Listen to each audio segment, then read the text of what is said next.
said before camp that you really thought the inside linebackers needed to step up. Specifically, what have you seen? Have they stepped up? Do you see some progress at that position? I see a lot of progress at the position. I think guys have grown up. I mean, you get a chance to see, Filetti, Dimitri, you see Austin Orgy, at times, Brayton Ross-Smith, has been here for a long time. I mean, it seems like forever, but, he's still only in his redshirt sophomore year. So the reality with those guys is that, you just keep moving forward. But it's been good to see, Salua, been working there earlier in camp. He's been out the last couple of practices, but then coming back with the idea of Caleb Burke. I think when we infused Caleb in that room, I think it changed the game a little bit in terms of maturity. Caleb, he's played snaps in this conference. He's mature. He's a fifth-year senior. He knows his defense. He can slide inside, outside, and just his presence, I think, changed the room, because I think guys are always looking, for leaders, and I think some of those young inside backers have dominant traits. Like when you watch them, like Dimitri's played football in the SEC, but you're always looking for the maturity piece, to kick in. But when Caleb went in there, it just changed the game, and so now it's anchored by him, and I think having him as an anchor, those guys are a little more solid. Okay, man, they've got an identity, they've got a culture in that room that Coach Tarver's building, and we're moving in the right direction. So what is it they were missing last year that you think he brings? Consistency is what I'm hearing. Yeah. But how were they lacking in that last year that you feel like it's coming around now? It's maturity. The reality of it. Dimitri Moore was a redshirt sophomore. A year ago, and you look at where Brayton was. Brayton had played a little bit as a freshman, and got, probably got maybe like 115 snaps a year ago. Filetti didn't play much at all, just due to injury. But now, he's 243 pounds. Okay, man, he's playing lights out. He can move. He's physical.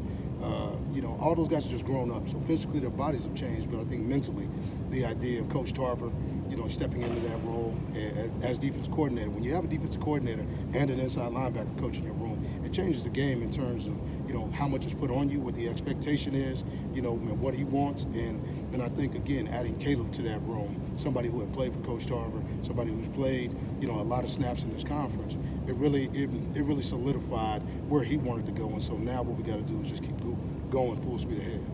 Do you plan on moving Caleb inside, outside, rotating him at both spots, or do you want to find room for him just inside? Best player's going to play. And, he's a fifth-year senior.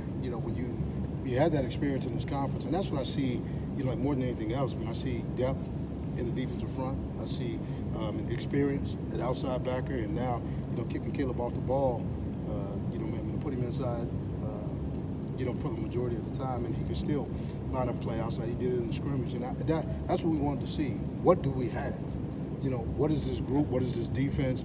And as we start to move a little closer towards, solidifying where guys need to be, how do we build this defense around, our strengths? And right now, I think Coach Tarver is starting to bring it into focus, and that's what you have to do quickly, is bring it into focus. Speaking of defensive focus, Sunday night after practice, those guys went through a pretty extensive little course. Explain that, I guess, a little bit. Their kind of post-practice training right there. Yeah, man, they had to pay the debt. The reality is, when you play football, and you scrimmage, man, we have a saying in the defensive room: all gas, no brake. Okay, and there wasn't a lot of gas and a whole bunch of braking. So, they had to pay the piper. And, with that, they had a low circuit. Okay, and definitely don't expect to see that low circuit be that intense again. And you just have to set a culture, and I think that's exactly what he's doing.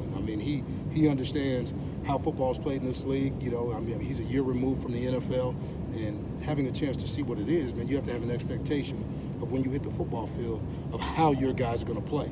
Okay, and if the guys don't hit the expectation, well, then we got to pay the piper.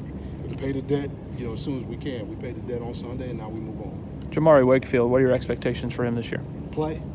Jamari Wakefield is better back than he was a year ago. Okay, you see it in protection, you see it as a runner.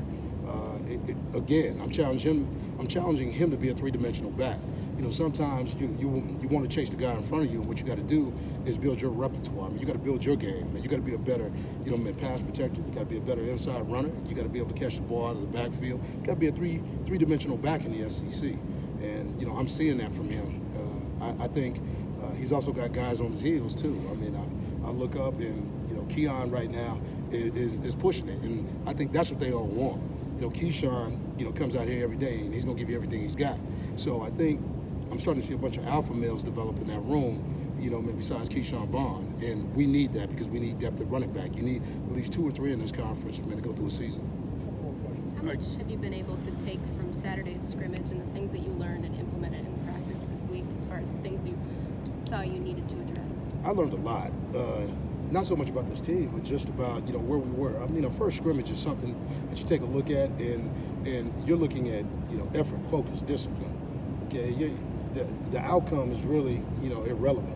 Where are we? Like, what do we get done summer conditioning wise? How do guys play? Did guys get on the football field and all of a sudden get caught up in the fog of war where they couldn't react?